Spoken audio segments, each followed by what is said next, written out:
Hey there, true crime aficionados. Looking for a podcast that's as twisted as it is hilarious? Well, you've stumbled upon the perfect place. Welcome to Luminal on the Wall, or as we like to call it, Lotwa. I'm Becky, the sunshine to your day. And I'm Bevy, the moonlight to your darkness.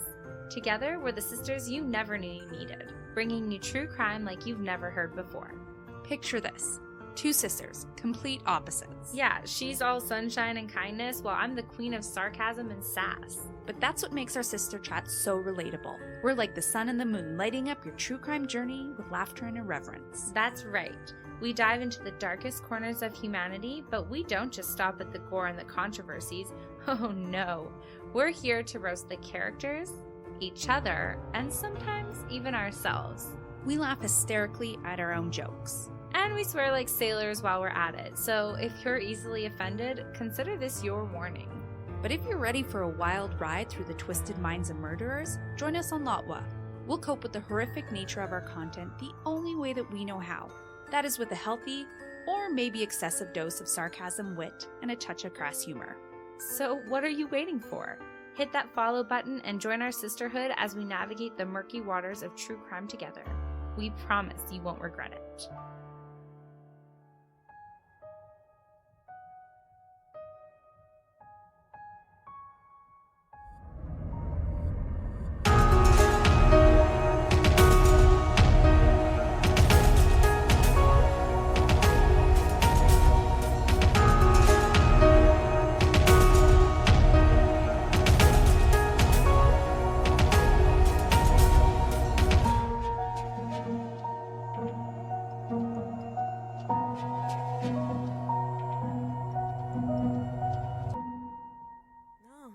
Not much else going over here on this side of things. It's been kind of mellow and quiet. I'm now 29. I can say I feel no different than when I was 28. Yeah. But we'll give it a few months and we'll see what happens. Oh, God. I'm excited for next year. To be 27, 28? I'll be 20. Well, I'll be 28 next year, but we're going to Massachusetts. Oh, that's right! Yeah, we are going to Massachusetts for my 30th, aren't we? Oh my God. Yeah, we are. I'm like, what are we doing next year? What's happening next year? What's happening Nothing next big. year? Nothing big. I just turned 30 and hopefully everything falls into place. I mean, I'll go, so. Oh, yeah. I mean, every person that I've talked to that like hit 30, they're like, oh, the 20s were awful. But now that I'm 30, everything seems fine. That's what I've heard, too. They're like, oh, God, this driving and... I think And you then just I stop think you giving get a over the fuck at that hump. point. You're just like, it happens. Oh, well. Yeah, I think that will be nice. Yes. I've already kind of hit a level of complacency that I don't think is normal. I mean, to be fair, I'm like, most stuff nowadays, I'm just like, okay, it is what it is, man. I don't know what to tell you. God, maybe there's like another level beneath that or above that where it's like the knowing just hits you upon turning 30. And you're like, whoa. I have the answers to the universe. That's the real truth. Everybody figures out the meaning of life at 30 and they're like, yeah. Okay, we don't even have to worry about this anymore. And it's like, huh? What? Huh? Yay. But I can stand by that, like, 25, because most of my friends that are, like, younger than 25, they're like, when does it finally start getting better? I'm like, I'm gonna say 30. That's my manifestation is 30. But they're like, when does it all go to shit? 22, 23? I'm like, oh no, it's like the day you turn 25. The day of, you're like, It all goes oh, to shit. my hip's out. What the fuck happened? Oh, God. Oh, it happens though. I remember I turned 21 and I was skateboarding and I was like gonna drop into a bowl.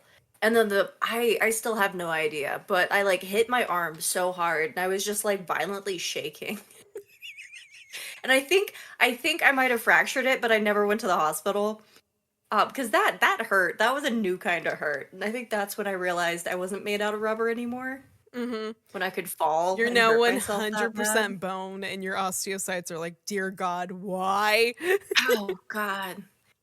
I know. Well, I told someone my thumb locked up, and their only advice was, tell your doctor. And I was like, no! No, I'd rather not. I mean, that happens to me all the time, especially like when I'm writing down and taking notes by hand. My hand will lock up and I just have to like sit there and like massage it back out. I'm like, I hate it here. This Oh, hurts. yeah. I think it's from playing Skyrim on the Switch. Basically, every hour I'm not at work. That's completely fair. I actually just started replaying Yeah. Skyrim myself. I'm like, I have had an itch to play it for a while now. When I first tried to get back into it, there was a code that was throwing for one of my mods. So I'm like, okay. Now I have to go through and figure out which mod is throwing the code and if I can fix it. And if I can't, I need to just get rid of it. Mm-hmm. So what are you playing as this round? What I always play as, a fucking Nord, but dual weapons and sneak archer. That's funny. I'm doing an orc run through right now. Oh, nice. Yeah, no, it's been fun. I very rarely switch my I guess it wouldn't be class, it would be race. I very rarely switch, and when I do, I'm usually an elf. I did a drow elf not too long ago, or a dark elf, which was kind of interesting. That was a fun run through.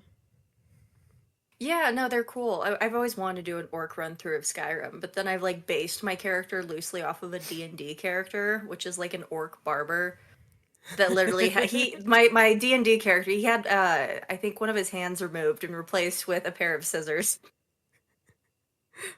I would say Edward Scissorhands. Edward Orchands. Yes. Orc Scissorhands. I Orc don't know. Scissorhands. I don't know. It's Edward Scissorhands, though. That's his name now. He's Edward. I always I always just Google him, like some dumb orc name search. That's fair. And it's perfect. Every time. I mean, I usually have to pull up female fantasy names that have deeper meaning. I'm like, then I'm scrolling through a list. I'm like, okay, who do I want to name you as? Mm-hmm. For me, it was like, oh, Korga, perfect. Korga. Sounds orcish. That is very orcish sounding. I like it. Oh, yeah. Yeah. Well, before we get started today, and as always, oh my God, I don't remember it. It just like, I went to go say it and it just flew out of my brain. I'm like, okay. You get no thoughts. I get no thought. Okay, it's back. I gotta go now. While we understand that some individuals listen for the entertainment aspect of true crime, it's important to remember that these are real people with families and friends who may still be suffering from their loss. These stories are not meant to cause further emotional trauma or open old wounds. We remind you to please be respectful and do not dox or contact those involved with cases. The case discussed on this podcast today may be disturbing to some listeners, and listener discretion is advised. Now, as far as trigger warnings go, because I've read through this like 4 times now, there is possible sexual assault. We'll leave it at that because it's not determined one way or another. But another disclaimer before we get started today. I wanted to take a moment and recognize that the deck has just covered this case on August 21st. Occasionally, this does happen where cases overline, and my research was already underway for this case. However, I do want to give a shout out to Ashley Flowers on the Deck podcast, as her work has also aided in my own work for reference-wise. I do highly recommend that if you have not listened to the Deck's coverage of this case and you want to have that like little extra bit of like detective interviews, family interviews, please go check it out. I will make sure that I leave it in our show notes below. Our case today takes place on Pinnacle Lake Trail in Snoqualmie, Mount Baker National Forest, on top of the Mountain Loop Highway, 20 miles east of Granite Falls in Verlot, Washington. And I'm so sorry if I mispronounce any names in here. It's a lot of Native American territory, so please bear with me. So, Mary Cooper, age 56, was a school librarian at Decanter Alternative Elementary No. 2 and was described as a voracious reader and always smiling. Mary knew everyone on the block, grew beautiful flowers, listened to National Public Radio, and was described as a bright and intellectual, but not arrogant about it, type of woman. The college Mary went to, she actually met David Stodden, who was one of 6 children growing up on a rural Mason County dairy farm. Mary was from Pennsylvania and had studied at the Georgetown University before moving to the University of Washington. David was a contemporary dance major and was struck by Mary's intelligence upon meeting her. Eventually, this bloomed into love. So the two were married in a utilitarian church and had a potluck reception at their home. Mary even baked her own wedding cake. David remodeled homes for a living, giving advice from his wife on tiles, carpets, and other interior design aspects for his projects. Mary graduated from the University of Washington with 2 degrees, one in education in 1975 and another one in library and informational sciences in 2004. Growing up, Mary's father took her on plenty of hikes, and she decided that she'd raise her children the same way. When she was gifted with 3 daughters, Mary had a determination to make plenty of family outings into nature.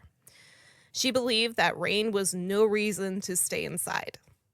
Now, Susanna Stodden was Mary's oldest daughter at 27.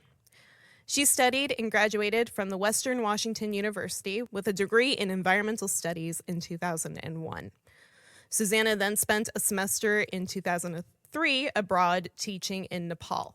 When Susanna returned home from her abroad work, she returned to Seattle to work for a nonprofit organization to help teach children about nature. Susanna worked at the Audubon Society in Seattle and had jobs with the salmon stream enhancement and outdoor education.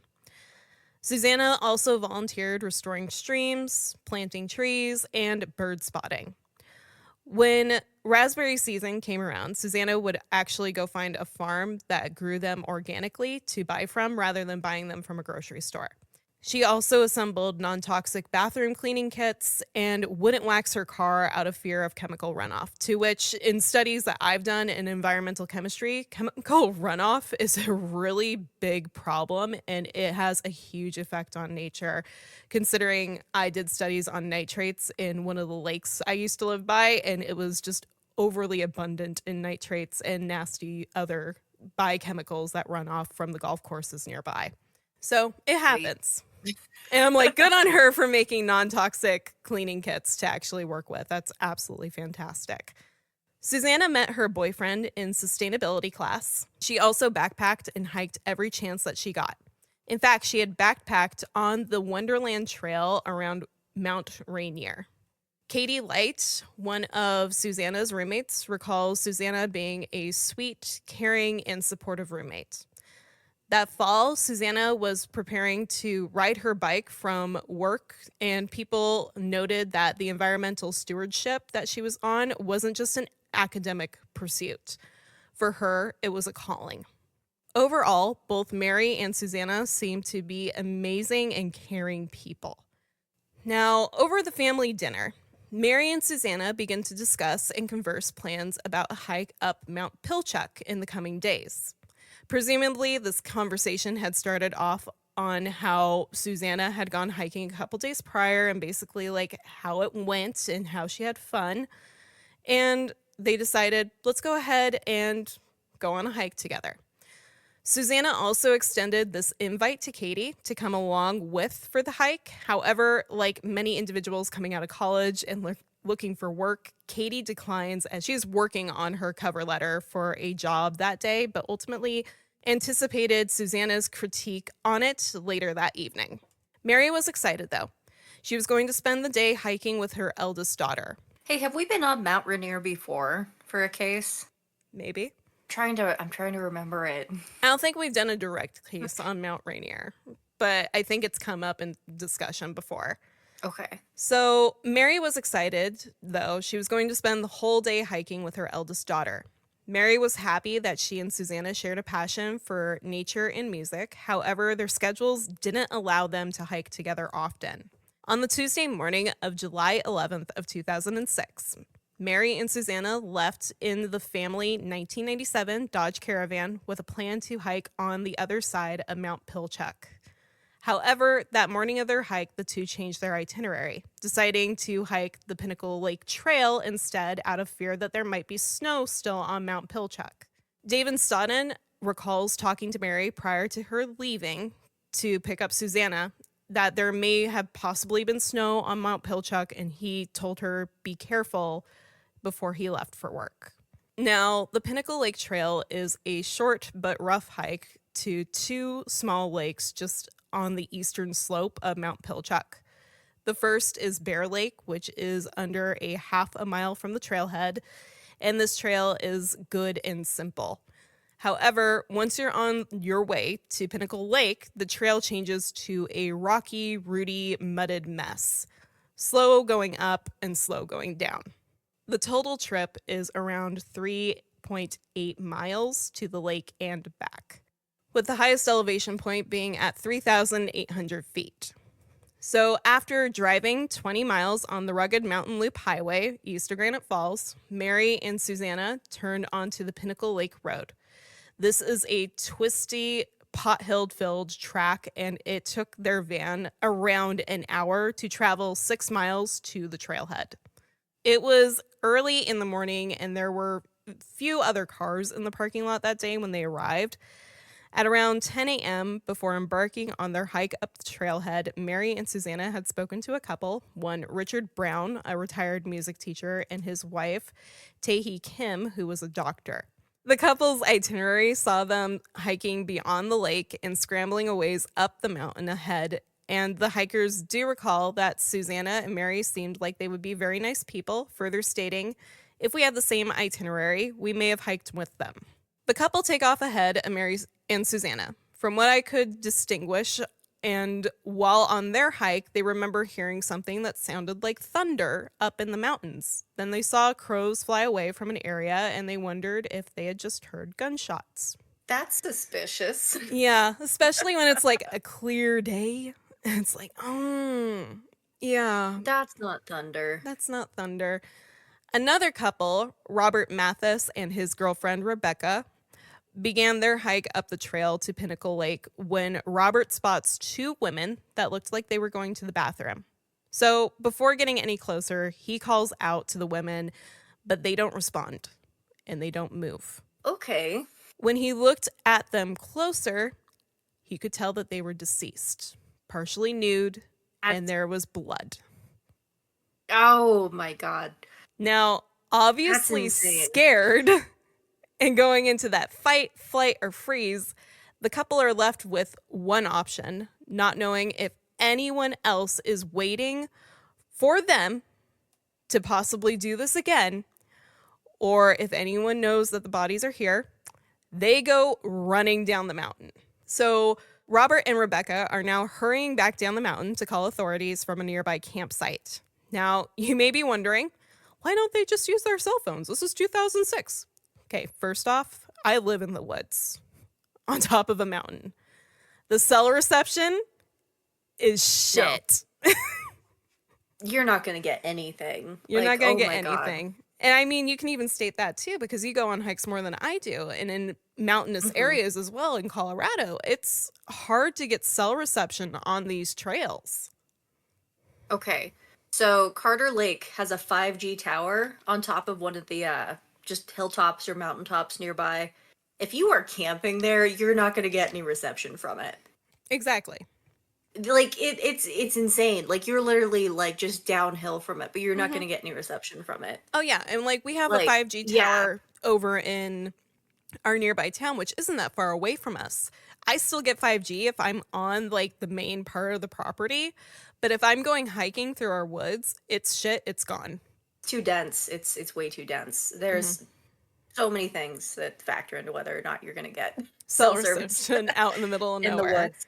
Yeah. Actually, one time at the top of a 14er, one of my friends I was hiking with got cell service, and he was like, "Look, I have a bar." He's like standing there Mufasa style or Rafiki with his phone. Yeah, he immediately calls one of his friends, and he's just like, "Guess where I'm at right now?" And his friend's probably like, "What?" Because I hear him say it like 5 times, but eventually he got it through. Well, I remember on my last big hike, I had actually, because we had to go through this one section that was just waterlogged. And of course, I was like, oh, it shouldn't be that deep. It was. And by then, I was like, okay, we're committed to this because I don't want to climb back out. I don't have that type of upper body strength going right now. We're just going to power through this. So we get out, we're soaking wet. I get up to the top of the ridge and I'm like standing there with my phone out, and I finally get like 3 bars, to which I call my mom. I'm like, I have no questions asked. I need towels and I need you to go put them in the back of my Jeep.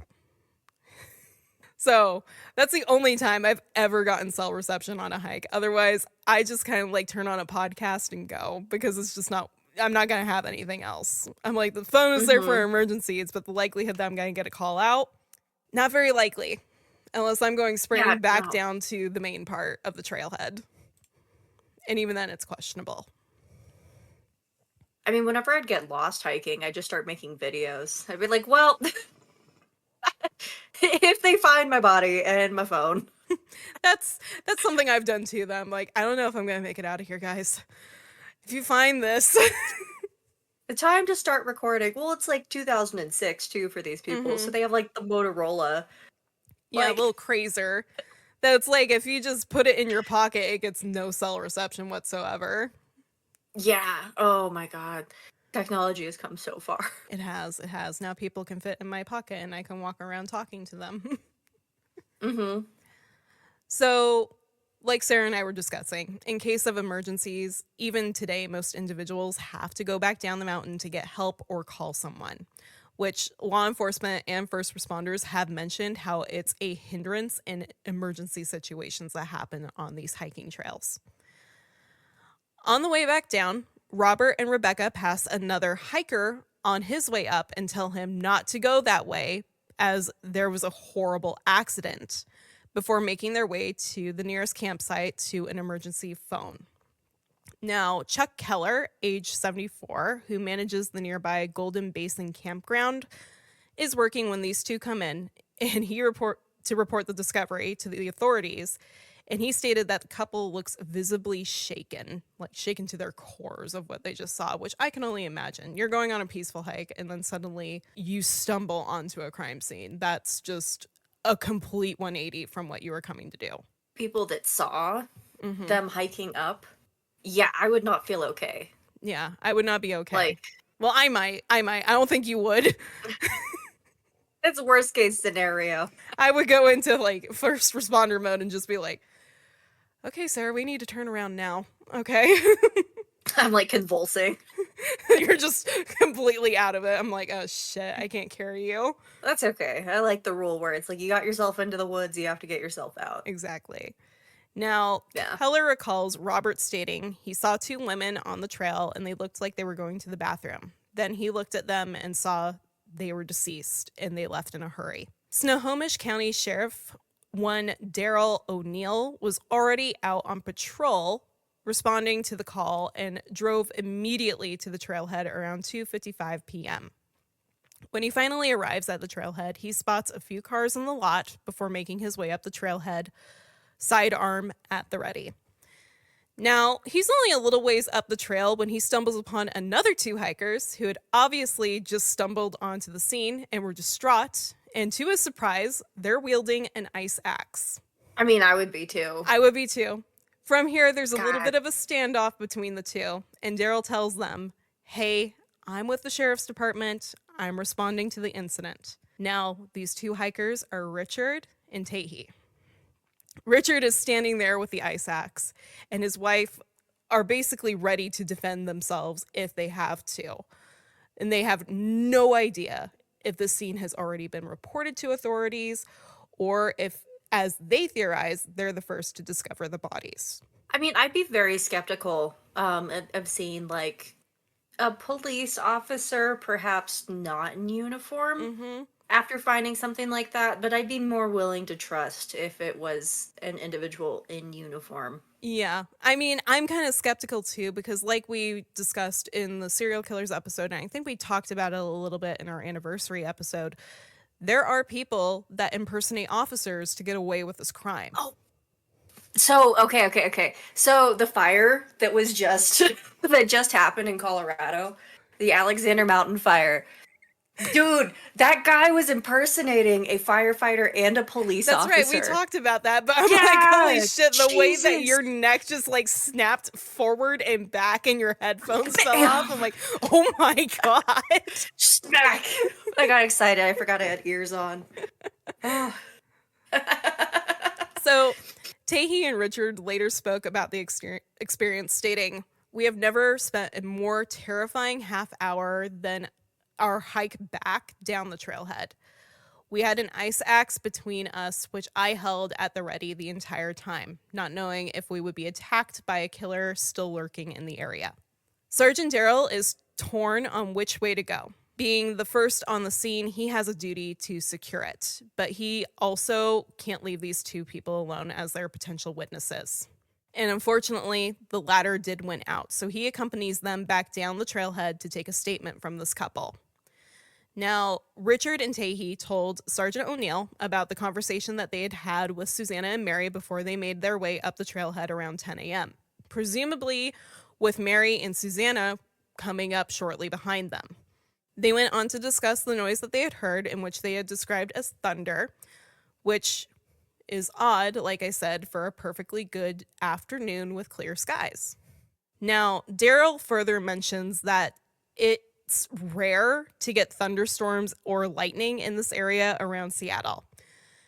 At this point, he doesn't know how Susanna and Mary died, and his backup is starting to arrive at the scene when 3 more hikers come out of the forest.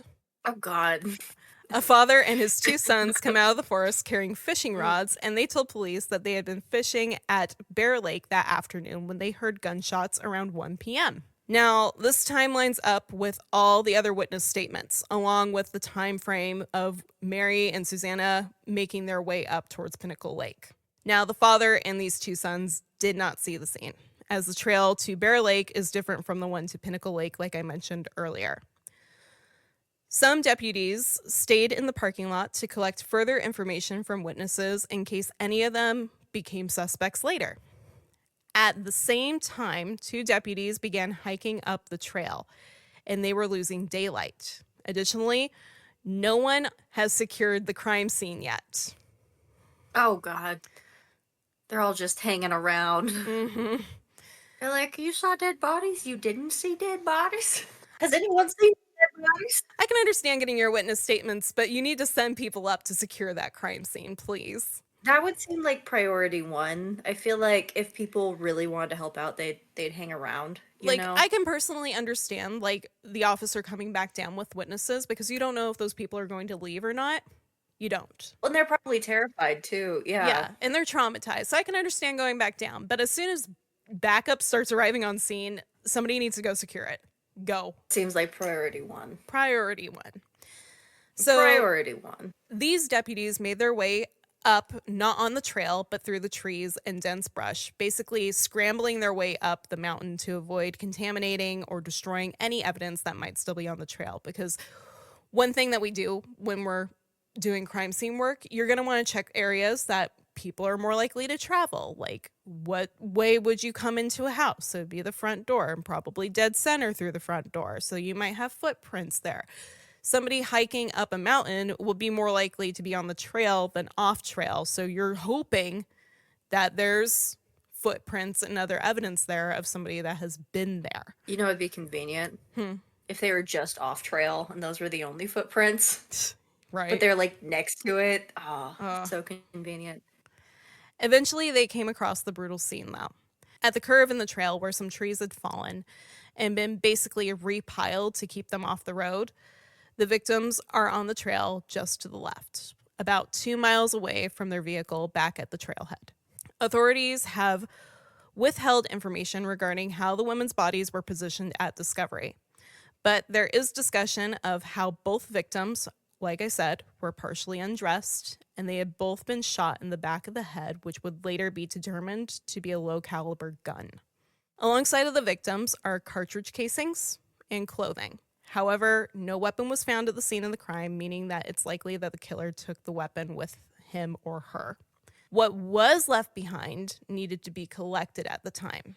But by the time major crime scene technicians were getting onto scene, it's now getting dark and late into the evening, meaning that they'd have to haul up generators in order to be able to process the scene at dark, which is easier said than done and could have even been dangerous to the investigating individuals.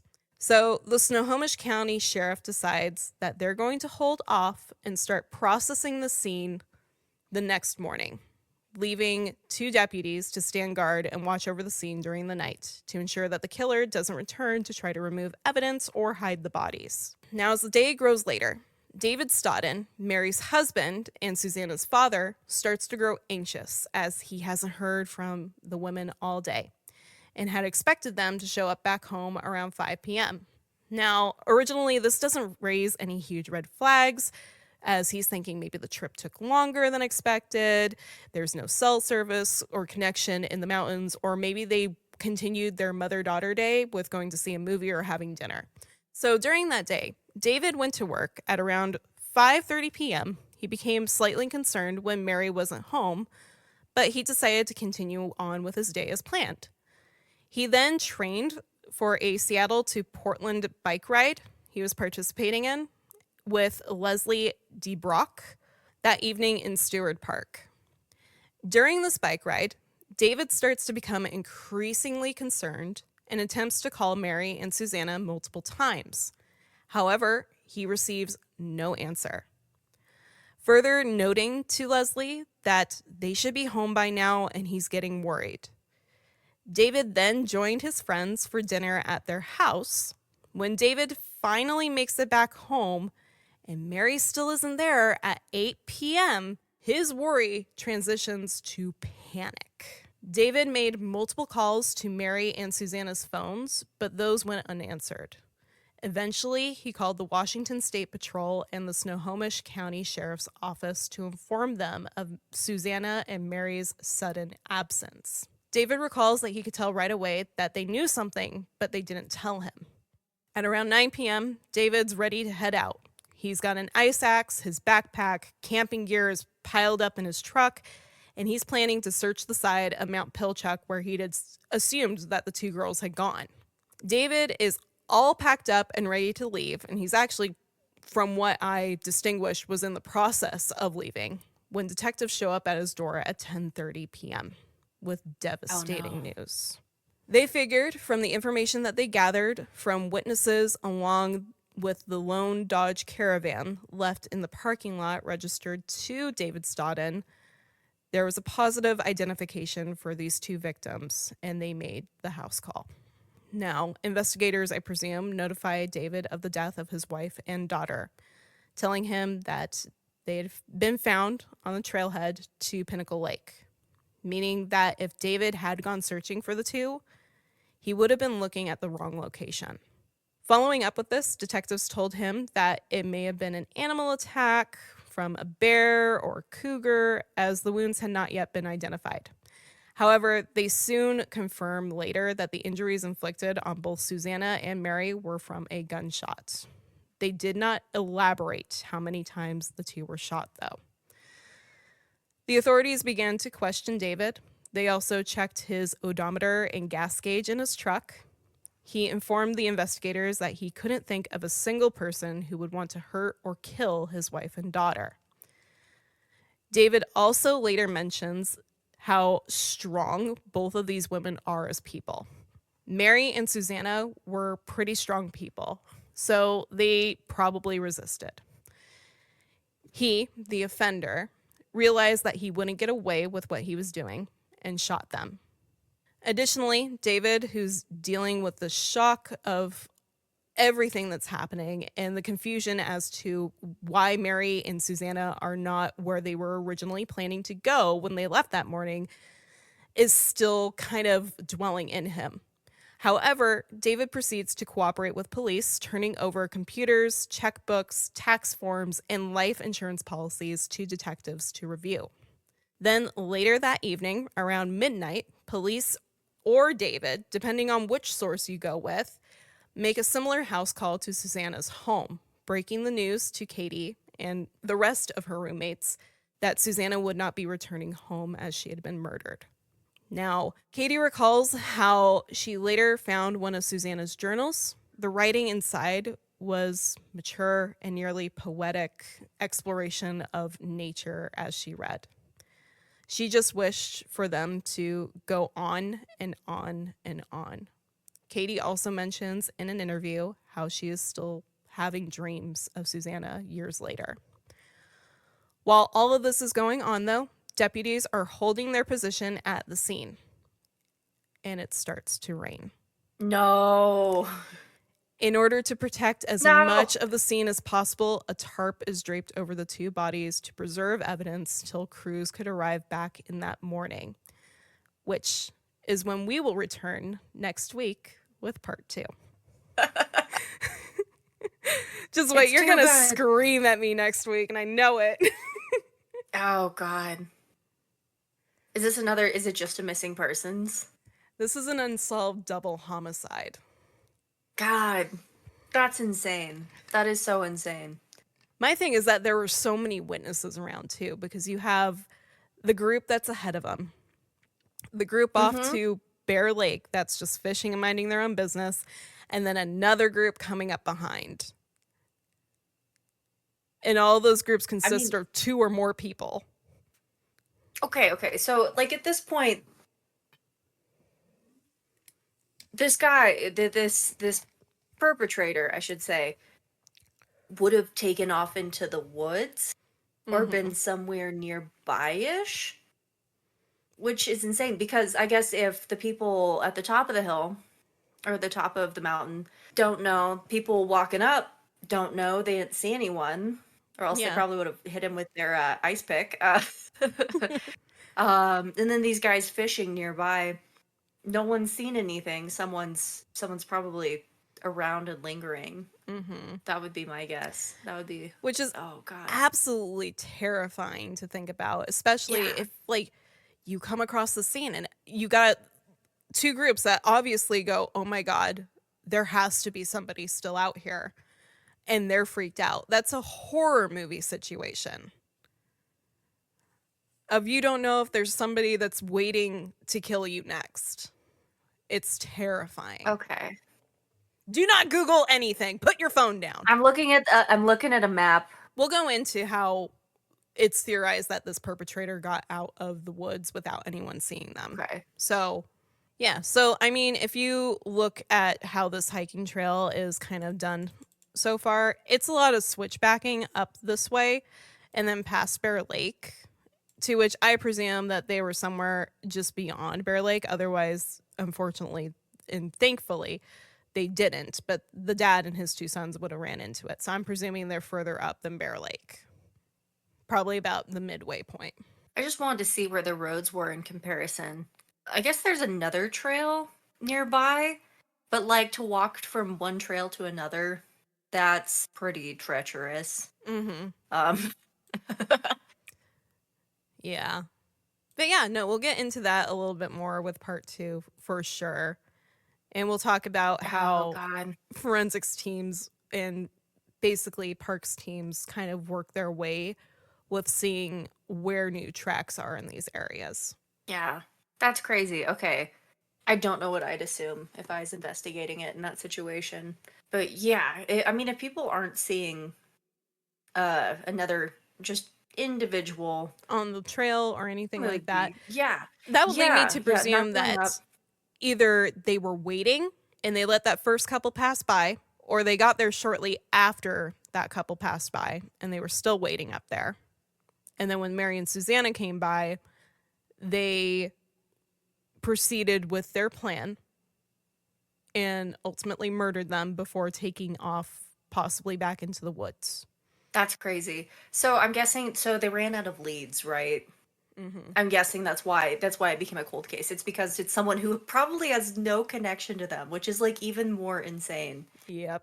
They weren't even like, oh, Timmy's her ex-boyfriend and he was really mad because she started flirting with this guy. And it was nothing like that. And so this could have just been totally random. This guy just saw two women. I'm still assuming it's a guy, but That's a fair assumption, to be perfectly Yeah, honest. with the slightly unclothed ladies being found. Exactly. Dear God, yeah. So, Oh yeah. my gosh, I'm gonna be thinking of this. You are going to be Okay. thinking about this. We'll go ahead and do the other half back to back so you don't have to wait a full week. Everybody else has to. Yay!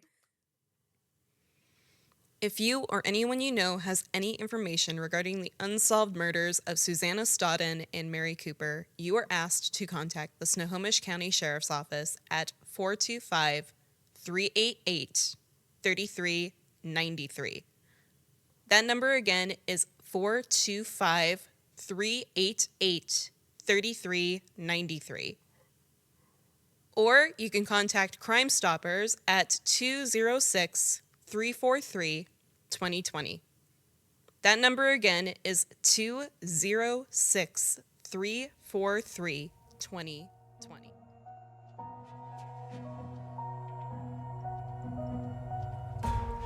Thank you again for listening to Spattered. Please make sure to follow the show on Facebook and Instagram at Spattered Podcast and on X at Spattered Pod.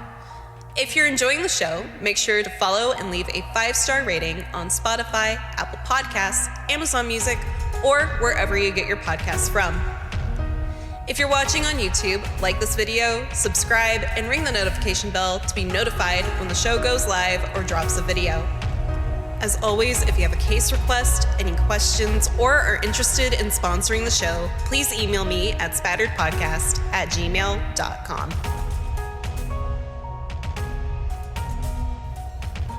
Spattered is a true crime podcast hosted by Caitlin Gardner and Sarah Ray. The research and edits for this episode were done by Caitlin Gardner. All the music for the show was done by Lucio Cardenas. We'll see you next time. Stay safe out there. And remember, the truth is always in the blood.